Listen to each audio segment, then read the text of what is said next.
sou o André, eu sou CTO da Vitalk, que é uma empresa que busca democratizar o acesso a cuidados de saúde mental. E essa palestra tem esse nome, né? Recuperando o prazer em desenvolver software. E bom, primeiro, assim, né? Por que meu interesse sobre o tema? Por que eu quis falar sobre isso? Então, o primeiro momento, assim, que eu comecei a pensar mais, é que eu me dei conta, assim, né? Que eu comecei a pensar mais seriamente sobre o tema, assim, né? De saúde mental na indústria de software. Foi numa RubyConf em 2019, foi a última presencial, né? Antes da pandemia. E lá eu assisti uma palestra que era um relato de um desenvolvedor que tinha passado por um burnout e uma crise de depressão. E dessa apresentação, assim, hoje, se me perguntarem, eu não sei os detalhes, assim, eu não sei contar exatamente a história, só que eu lembro como eu me senti naquela hora. E eu fiquei, assim, emocionado, né? Porque eu consegui entender como aquilo aconteceu com aquela pessoa e entender que aquilo poderia ter acontecido comigo em alguns momentos da minha carreira. E aí, pensando sobre isso, eu cheguei nesse ponto, assim, né, que programar é diferente de desenvolver software, me dei conta, assim, né? E aí tem esse tweet exemplificando do Rafael França, ele fala, programming is fun and all, and I love it, but software development is so depressing sometimes. Mas assim, em que sentido, né, programar é diferente de desenvolver software? Então eu fiz essa tabela e de um lado, né, eu coloquei, né, para mim o que significa programar. Então alguns exemplos, né, quando a gente está aprendendo uma nova linguagem, ou fazendo uma prova na universidade, ou resolvendo um desafio de programação. Nesses casos a gente tem algumas características assim, né, nessa atividade. Então o problema que a gente está tratando ele não é ambíguo, ele é muito objetivo. A atividade é solitária ou com outros desenvolvedores, né? E o software é o objetivo por si só. Então, ele é o resultado, né, que eu busco. E do outro lado, né, do lado direito da tabela, desenvolver software, acho que envolve coisas diferentes. Então, geralmente ali, né, a gente está no nosso dia a dia desenvolvendo um negócio, alterando o software com usuários, ou seja, tem um legado, né, associado a alguma coisa que a gente é responsável, assim, que já está inserida em alguma outra coisa, né, num processo, né, uma coisa assim. E o software, ele é parte de algo maior, né? Então ele está inserido num sistema que transcende ele, tá fora dele, né? E nesses casos, a gente tem características diferentes. O problema, ele muitas vezes é ambíguo, então a gente não sabe muito bem o que a gente quer resolver, na verdade. Atividade em equipes multidisciplinares, então, né, você interage com outras pessoas que não são desenvolvedores, mesmo que seja de forma indireta, né? E o software ele é um meio para atingir um objetivo que está fora dele, né? Então, especialmente essa diferença, assim. Portanto, o que faz uma pessoa desenvolvedora de software, né? No fim das contas, apesar dessa diferença, será que ela não só produz código, né? Não está lá trabalhando, fazendo algoritmos, telas e etc. E eu acredito que não, né? Eu acho que ele não é apenas isso. Então, eu acredito que pessoas desenvolvedoras colaboram com o seu conhecimento para interpretar a informação fragmentada e entregar valor. Então, né, dado que a gente está aí nesse contexto de problemas ambíguos, soluções também não muito claras, esse cenário ali, né, ele se caracteriza do que foi denominado trabalho do conhecimento. Então, essa ali é a foto do Peter Drucker, que colocou, né, ele, há muito tempo atrás, assim, ele percebeu essa mudança, né, no mercado, no mundo do trabalho, assim. E o trabalho do conhecimento ele tem algumas características, né? Então, geralmente, na literatura, eles mencionam essas quatro, que é volatilidade, né? Então, as mudanças acontecem de forma brusca, né? Podem acontecer, né? Bruscamente. Incerteza, complexidade, né? No sentido, há muitas variáveis, muitas configurações para esse sistema, digamos, né? Seja né, de estar desenvolvendo um produto para resolver um problema, existem infinitas formas de resolver esse problema, né? Então, essa complexidade e ambiguidade que a gente já falou bastante, né? E essas características, elas implicam em algumas coisas, né? Então, as descobertas, elas têm que acontecer por meio de interações, né?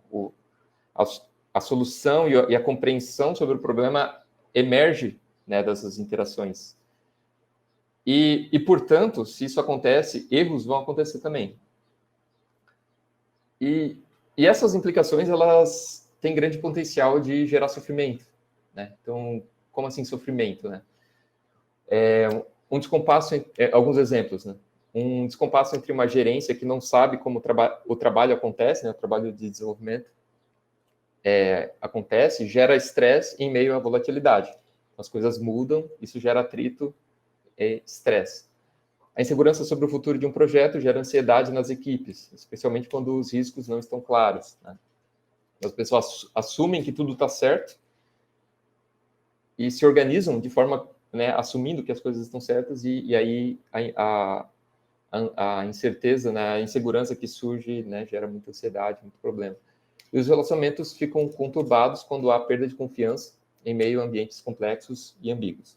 Então, a gente vai falar mais sobre isso. Eu acho que é o pior cenário, assim, né, que a gente pode se colocar.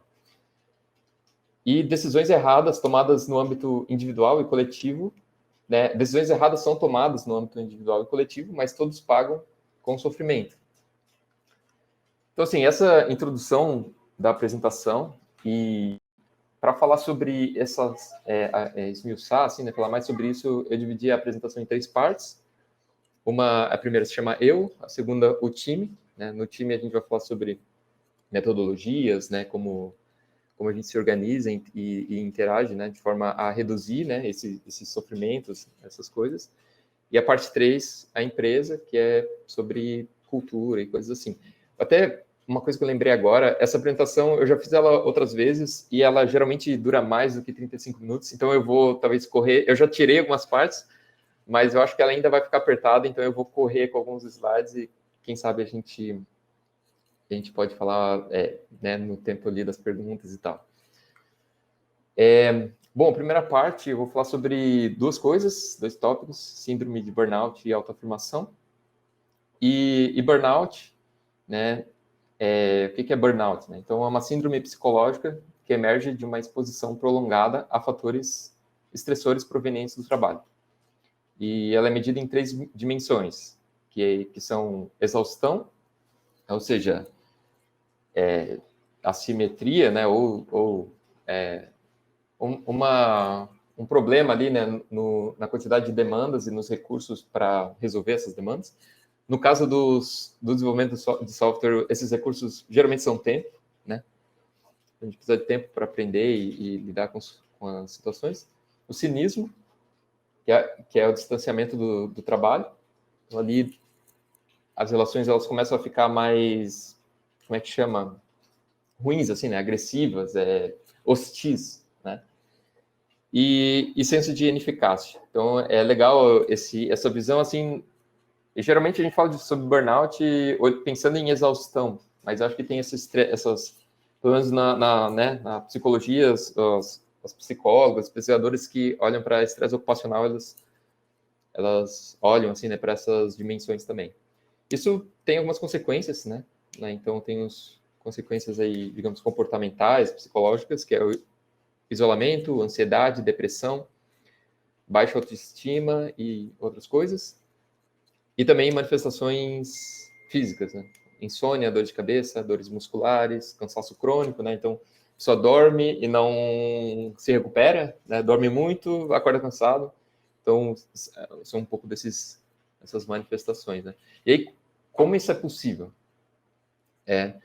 E aí aqui eu botei a imagem de uma pesquisadora, né? Christine, agora esqueci, Christine Maslach, é uma pessoa bem influente, assim, né, nessa área, assim, de estresse ocupacional e burnout. Ela coloca 6 fatores de risco, né? Então, ela coloca sobrecarga sobrecarga, né, demanda versus recursos, então esse desalinhamento, né, de recursos para lidar com as demandas. A questão do controle, né, autonomia para chegar nas soluções, etc. Reconhecimento, né, seja social, financeiro e institucional. Esse senso de comunidade, né, então o apoio social e a confiança nas relações de trabalho. Justiça, percepção de justiça, né, dentro da organização. E os valores, alinhamento de valores e, né, da empresa com os propósitos da pessoa. Né? Então, é interessante, né? Já tem ali, não se trata só sobre carga de trabalho. Né?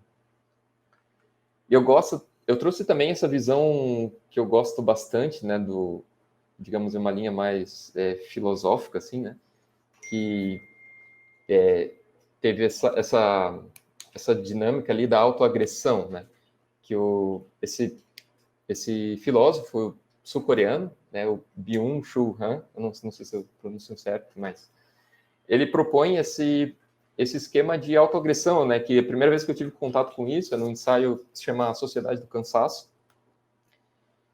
Ele fala essa autoagressão, essa coisa invisível, né, que a pessoa está se desprezando e se agredindo, né? E ele articula ali, né, que essa dinâmica de autoagressão, ela surge de uma autoafirmação, e a autoafirmação é uma coisa que a gente está sempre fazendo, né? Então a gente tem um estado atual, o eu atual, e eu projeto uma idealização de mim mesmo. Então, eu quero ser assim, né? Eu quero, falando de carreira, né? Eu quero chegar nesse cargo, eu quero, né? Eu almejo essa posição. E aí daí surge uma discrepância, né? Então, entre o eu atual e o eu ideal. E nós somos responsáveis, né, de resolver essa discrepância. E quando essa discrepância não é resolvida, o que acontece? E aí aqui eu coloco dois caminhos, assim, né? Que é o caminho da autoagressão, né? Então você busca os objetivos na força bruta, eu preciso trabalhar mais a qualquer custo, né? E esse a qualquer custo às vezes é realmente assim, a qualquer custo, né? A pessoa está abrindo mão do sono dela, que significa que ela abre mão de todo o tempo de qualidade que ela tem com as pessoas que ela gosta, né? Então, aí, acreditar nesse ideal do American Dream, né? Então, se não obtive sucesso, é porque não trabalhei o suficiente. Se considera toda a complexidade do mundo e todos os fatores e toda a incerteza e todas as coisas. E definir projetos objetivos, né? Removendo questões subjetivas e a própria autenticidade. E aí tem outra opção, que seria agir com sabedoria, que seria você seguir nesse caminho da autoafirmação, esculpindo sua própria autenticidade, considerando suas forças e suas fraquezas, né? Você avaliar o que é essencial, de fato. Então, a gente aqui, né, desenvolvedores, né, ou, sei lá, pessoas aí na área, né, construindo produtos e tal, a gente é muito apaixonado, assim, pelo que a gente faz. Só que e aí, com isso, a gente se engaja em muitas iniciativas, muitas coisas, e isso nos consome e às vezes, em algum momento, gera uma insatisfação, assim, né? E esse é o momento de avaliar o que é realmente essencial né? Que realmente, e aí conectando o ponto de baixo ali, né? Qual que é essa força interior, né? Que tu tem que cultivar, que ela continue crescendo e não, ao invés de esgotar ela, né? Para um objetivo que está, né, fora de si, né? Então, enfim, um pouco dessas ideias ali desse filósofo, né? Byung-Chul Han, e também bastante coisa do Nietzsche, que aparece aqui. E aí tudo isso se intensifica com a forte conexão de identidade que temos com o nosso trabalho, né? Então, algumas dicas, né? Vou correr um pouco, já vi que passaram 15 minutos. Garanta que há períodos de recuperação no seu ciclo de trabalho, né? Então, né, gerencie sua energia ao invés do seu tempo, como se fosse uma máquina, né? Espere flutuações na sua energia e na sua concentração. Faça sua higiene mental. Isso aqui é um ponto bem legal, assim, as psicólogas lá da Vital que falam. Então, da mesma forma que a gente escova os dentes para evitar um problema, né, um problema maior, a gente deve cuidar da nossa mente para que não não tenhamos, né, problemas maiores. Isso significa coisas diferentes para cada um, né? Pode ser um contato com alguma forma de arte ou exercício físico, yoga, mas é importante porque a gente às vezes não percebe, né, quando a gente está se colocando nessa situação até que alguma coisa pior aconteça. Então, pratique essencialismo, já comentei. Seja humilde, isso aqui é um pouco provocativo, né? E a gente, nesse processo de autoafirmação, né, a gente é muito ambicioso e realmente tem que ser, né? Pensar longe e tal, pensar grande. Só que às vezes, né, vamos lá, uma pessoa quer se estabilizar, né, ou se estabilizar como um DevOps, né?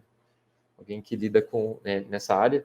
Às vezes o primeiro passo é fazer a aplicação deixar de cair em produção, né?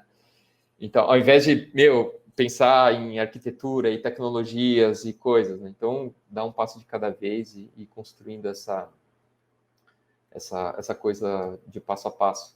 E aí, cuide-se, porque o estado do nosso corpo influencia nossos pensamentos. Também aqui tem bastante já pesquisa científica, né? Então, essa questão do esgotamento do ego, né? Quando a gente está cansado, a qualidade das nossas decisões pioram, então tem que estar muito, muito atento a isso. E, por último, dessa primeira parte, né, o que você pensa não é realidade absoluta. Então, investigue suas emoções e comportamentos. Bem comum, né, a gente cair em falsas relações, né, causais, ou pular para conclusões, né, interpretar coisas de uma forma errada, desconectada com a realidade. Então, alguém me criticou, eu falei, putz, realmente eu não sou um bom desenvolvedor, né? Pô, mas será que por causa desse erro você não é um bom desenvolvedor? Então, tá pulando para conclusões, né, de forma precipitada aí. Bom, saindo um pouco do escopo mais individual, embora a gente tenha falado sobre características da organização também, né, na parte de burnout, a parte 2 é sobre o time, eu vou falar sobre metodologias ágeis, né, o que isso tem a ver com o tema da apresentação, e segurança psicológica. E para falar sobre isso, eu vou voltar um pouco no tempo e eu trouxe essa imagem assim da linha de produção da Ford, e para exemplificar, né, esse modelo de produção industrial que influenciou muito como a gente vive, como a gente organiza nossas empresas, nossas coisas.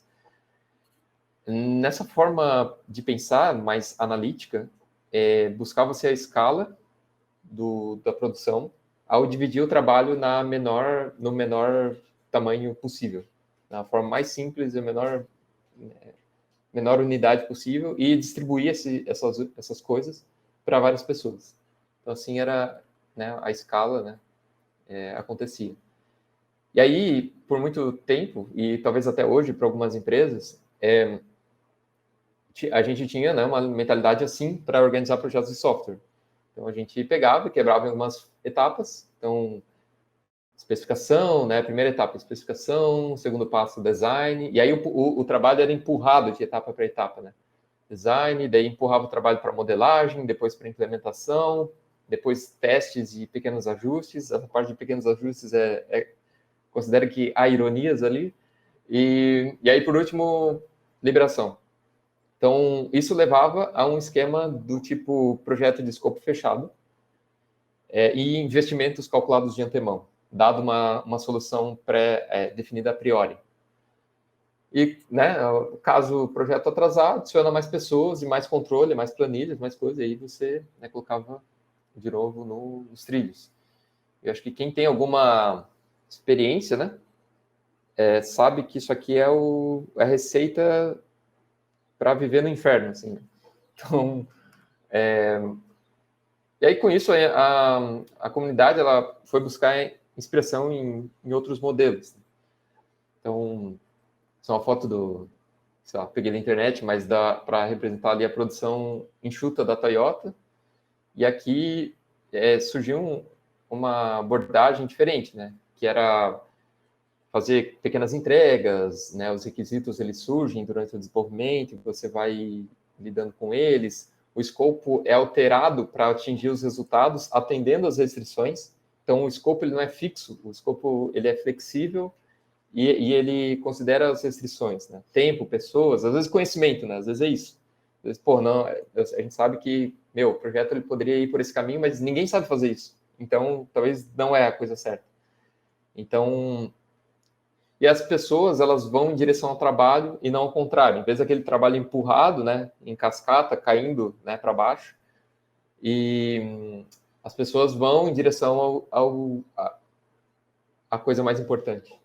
E aí busca-se fazer a coisa certa ao invés de fazer mais coisas. E o que isso tem a ver, né, com o tema da palestra? Eu acredito que a falta de compreensão sobre gestão de projetos de software destrói a confiança das relações. E as expectativas irreais são criadas, as pessoas ficam frustradas, se sentem injustiçadas, agora até aqueles elementos lá, né, do burnout, todas essas coisas, e aí é o terreno fértil para, né, surge, né, essas relações tóxicas, o cinismo, toda aquela coisa que a gente tinha comentado antes, e aí com essas relações tóxicas, isso é muito ruim, né? Acho que esse é o pior, né, o pior lugar para se trabalhar. E aqui, né, resgatando um pouco do XP, né, trouxe essa citação do Kent Beck, ele fala: XP é minha tentativa de reconciliar humanidade e produtividade em minha própria prática de desenvolvimento de software e compartilhar essa reconciliação. Então, para quem... Eu não vou entrar muito no detalhe, mas a história do surgimento do XP, ela é num cenário assim, né? Ela surge quando ele foi fazer uma consultoria na Chrysler e ele pegou um cenário assim, né? A equipe de desenvolvimento, pessoas muito competentes, mas devastadas por causa de um projeto que estava, né, não estava indo bem. E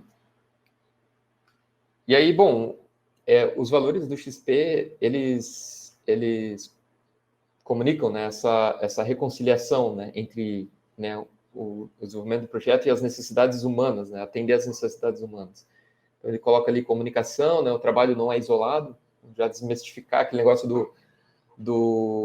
não, vamos pegar o projeto, dividir em 50 partes e entregar para 50 programadores e a gente consegue fazer isso em um mês, né? Então, isso não acontece, né? Há uma série de interdependência, né, entre as coisas.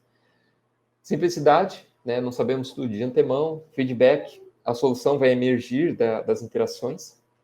Coragem, precisamos nos comprometer de qualquer... apesar de tudo, né, da incerteza, das coisas, da complexidade, nós precisamos nos comprometer e falar o que for preciso. Quando a gente precisar trazer uma notícia ruim, a gente precisa comunicar. E respeito, porque somos todos humanos, no fim das contas, né? E, bom, eu vou avançando aqui para não perder o tempo. O segundo tópico dessa parte ali sobre como a gente trabalha é segurança psicológica. E esse termo ele ficou famoso, acho que em 2015, assim, né? A equipe do Google ali de pessoas estava querendo responder a seguinte pergunta, né? Qual é a configuração ideal, né, do time de sucesso no Google? Quais são os atributos das pessoas que formam a equipe que né, resulta num time excepcional?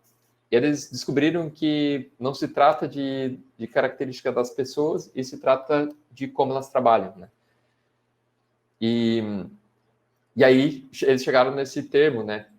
Segurança psicológica, que não é uma coisa nova, é um tema com muita pesquisa de várias décadas, assim, e significa, né, a grosso modo, né, quão seguras as pessoas se sentem para arriscar, assumir responsabilidades, falar sobre erros, colocando-se em posições de vulnerabilidade.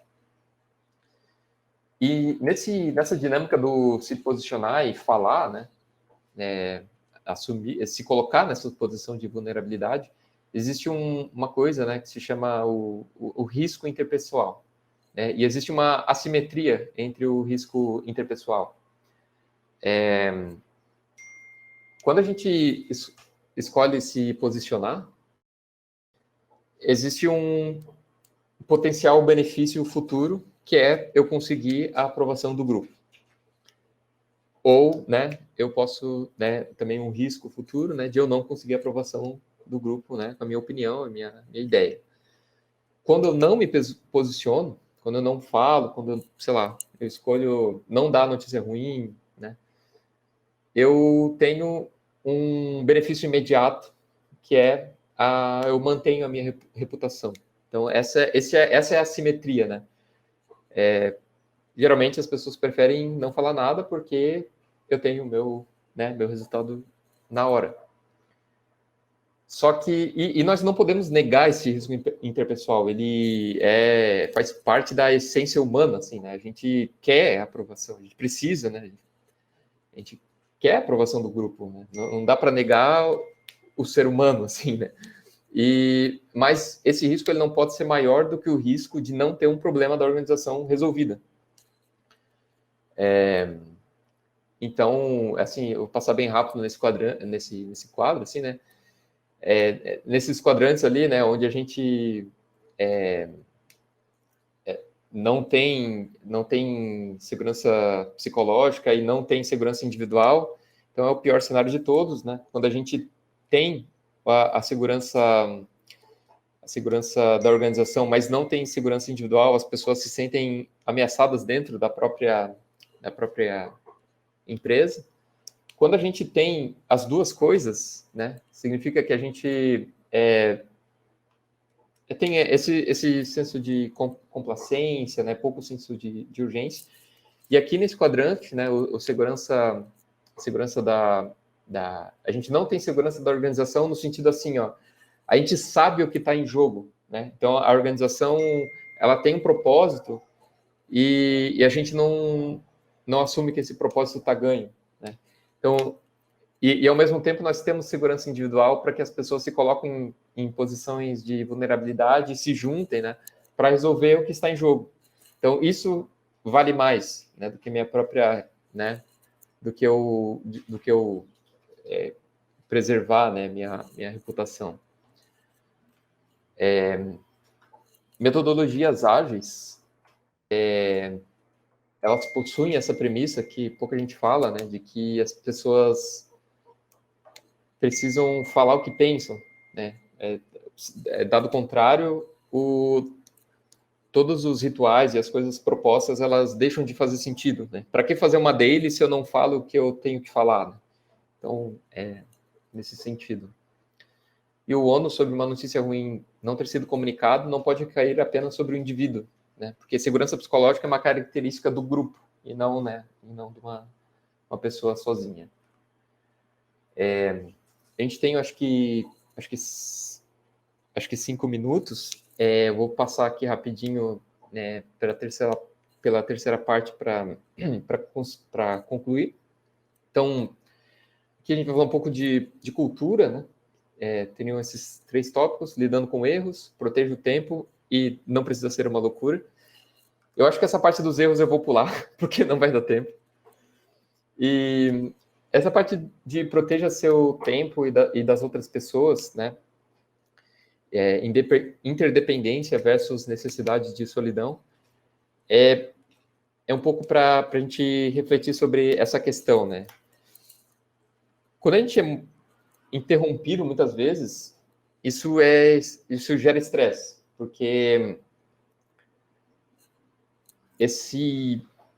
essa sobrecarga, né, mental do trabalho inacabado, das coisas inacabadas, isso gera um desgaste e gera um estresse, assim, uma perda de energia, né?